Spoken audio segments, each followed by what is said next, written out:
దొంగలందరూ దొకే బాజ్గాలే గారు, కన్నం పెట్టేటోళ్ళందరూ సున్నం పెట్టే పోరు.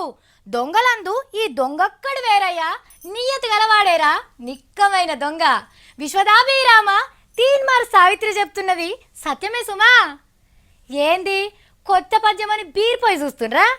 పద్యానికి తాత్పర్యం కదే, మరి అర్థమేందో తెలవాలంటే విశాఖపట్నంకి వెళ్ళి పట్టుకొచ్చిన గీ వార్తను మనసు పెట్టినుండ్రి. కులం చెడ్డ గుణం చెడకుండా చూసుకోవాలంటారు కదా. ఇగో గిడ ఓ తెలివి కళ్ళ దొంగ గట్లే చేసిండు. పావులు ఎత్తుకత్తే పోలీసు వాళ్ళు 10,000 ఖర్చు పెట్టి తిరుగుతున్నారని రందివాడి వాళ్లకు తిప్పలు తప్పించే ఉపాయం చేసిండు. ఇక చూడుర్రి, ఈ ఇంట్లో అందరూ పెండ్లికి పోయింది చూసి రాత్రిపూట వచ్చి ఇల్లంతా గాలిచ్చిండట. ఇంత బంగారమో నోట్ల కట్టలో రూపాయి బిల్ల కూడా దొరకలేదట. ఈ గోడలు దునికొచ్చిన కట్టమంతా ఉత్తదైపోయా కదా అని సప్పుడు చేయక పోతాననుకున్నట్టున్నాడు. కానీ తెల్లారి పోలీసు వాళ్ళు పడే తిప్పలయ్యే అదికి వచ్చినట్టున్నది సార్కు.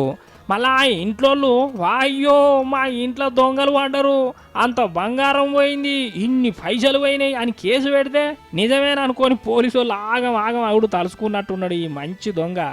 ఎంబడే ఓ ఫోన్ అందుకొని ఈ ఇంట్లో ఏం దొరకలేదు సారు, ఏసీపీ సిఐ ఎస్ఐ గారులో, కానీ మీదున్న ఇంట్లోనైతే ఓ 5 తులాల బంగారం 20,000 దొరికినాయి, వాళ్ళు ఎక్కువ తక్కువ అని చెప్పగల్లా అని ఇట్లా రాసిండు. పనిల పని కింది పక్క పేరు ఊరు ఫోన్ నెంబర్ కూడా రాసిపోలే, ఇంకా నయం. అయినా ఎంత నిజాయితీ పరుడు ఈ దొంగ.